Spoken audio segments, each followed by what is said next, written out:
I'm a professor of probability theory at Stirling University, specifically the area of psychohistory.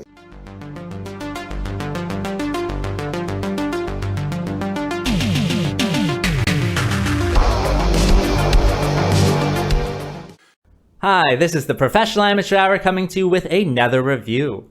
I just finished watching the first season of Foundation, so I thought I would talk about it for a little bit. And this 2021 show was created by Josh Friedman and David Goyer, and stars Jared Harris, Leah Harvey, Lee Pace, among others, of course. The story of this show is about this galactic empire, and within the empire there is this one mathematician, and he comes up with this formula to predict the future. However, it also predicts the fall of the empire.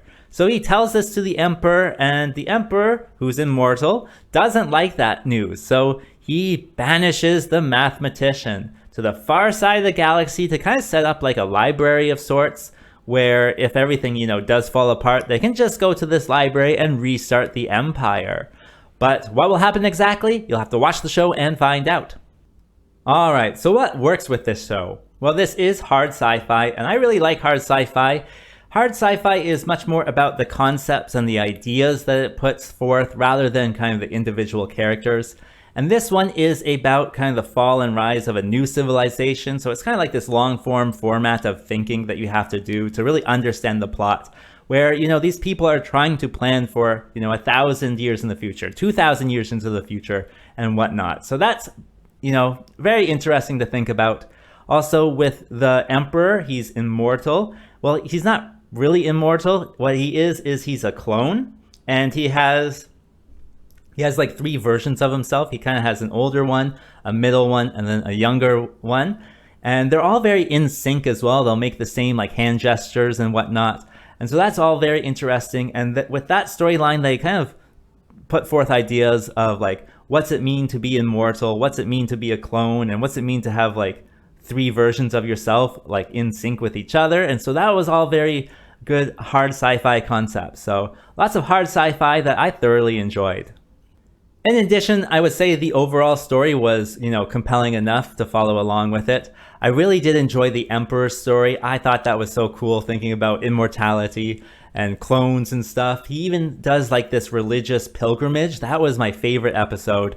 And so, yeah, definitely lots of things to follow along with the Emperor. With the other stories, yeah, they're compelling enough, but they do have some kind of like silly elements to them. Like the smartest person in the galaxy also comes from a planet that rejects science and math. So go figure, But overall, yeah, compelling story. Also, this show has a strong start. The first 2 episodes came out together, and by the end of the second episode, like I couldn't believe what I was seeing. I was so interested. The only downside is that then, episodes 3, 4, and 5 are kind of the lowest quality, I would say, of the whole season. But then, 6, 7, 8, all the way to the end, definitely started increasing my interest as well. So there is lots of good things. Of course, there's some lows, but overall, very enjoyable.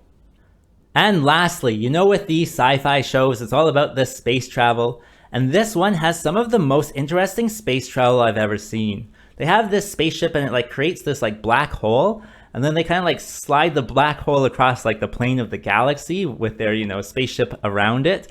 I just thought that was so cool and interesting, and visually also very unique as well.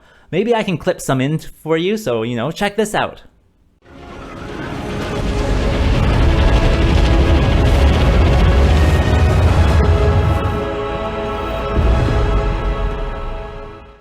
So you can see just how cool it is. So I absolutely loved it.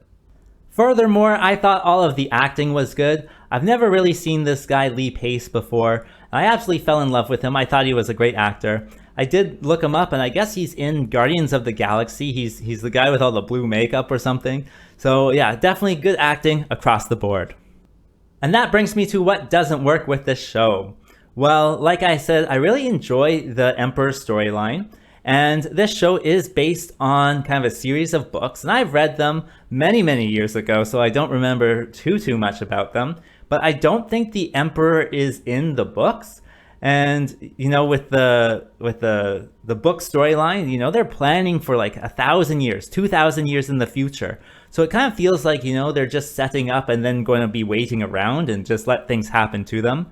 Where the Emperor, he has a much more proactive kind of view in the universe, where he is actively trying to make sure his empire doesn't fall.